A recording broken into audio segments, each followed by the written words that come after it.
The people of Bijeljina gather in the town's main square to bask in the first spring sunshine.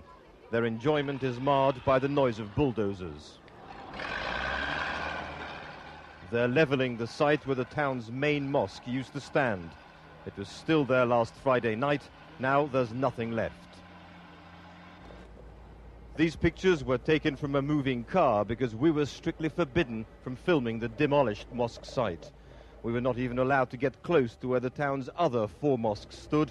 They were also destroyed in the early hours of last Saturday.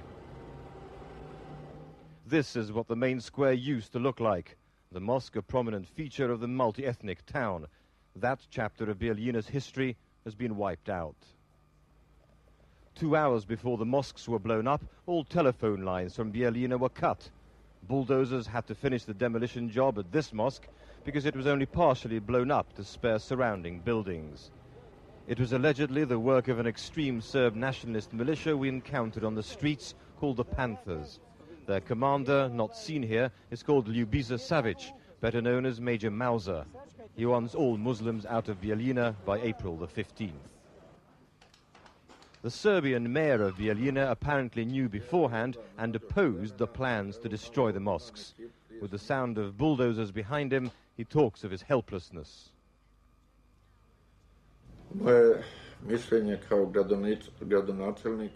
Speaking as mayor, my feelings about this are ones of sorrow and sadness, and I'm trying to come to terms with it.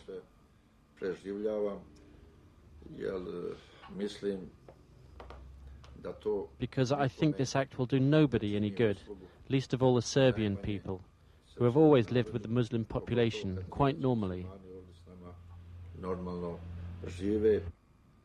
The sound of gunfire is often heard on the streets of Bijeljina,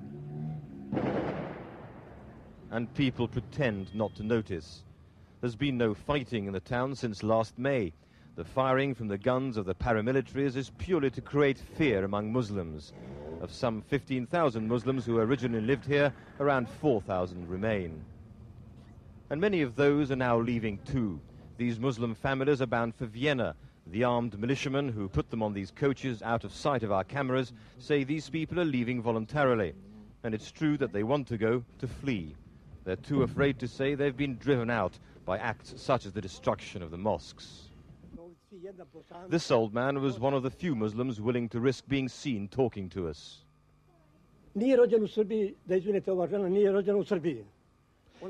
This lady was not born in Serbia. She's not Serbian, only Bosnian. A Bosnian Orthodox, but not Serb. I am Muslim, but I'm not Arabian or Turkish. I'm a Bosnian Muslim. This man is a Catholic, not from Rome or Germany, but a Bosnian Catholic. And what now? Somebody forced us to hate each other, and is still forcing it. We met the man outside the local Red Cross office, where families divided by war try to contact each other. This Serbian woman's older sons are fighting somewhere on the front line. She thinks her husband and younger son are still at their home in Muslim-held territory. If I could only hear the voice of my child. I want to know if they're alive or not.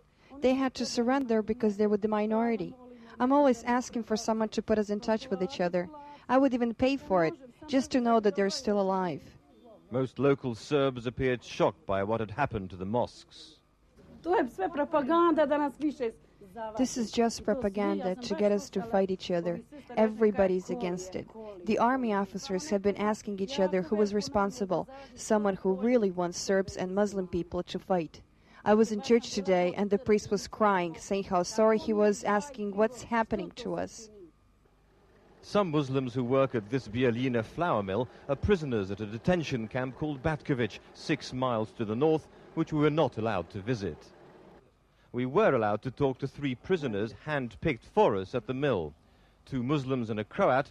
They and some 400 fellow inmates had been at either the notorious Omarska or Manjača detention camps until last autumn. The Serbs call them prisoners of war, while they say they're interned civilians. But they had no complaints about working for no pay at the mill. I want to work here because time passes more quickly in this place. I volunteer to work here and it's not bad. First of all, the food is better, and here I can work slowly, and nobody is forcing me to work.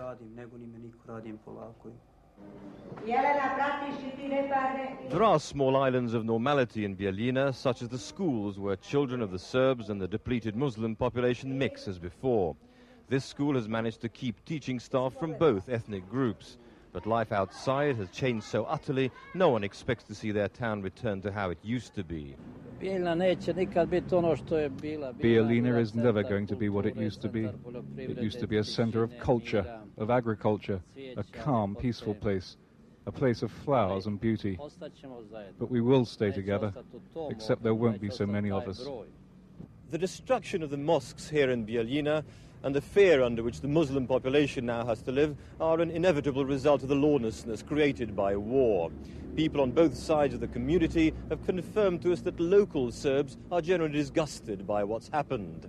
But here, as elsewhere in eastern Bosnia, the local warlords are out of control and they have a sinister agenda all of their own.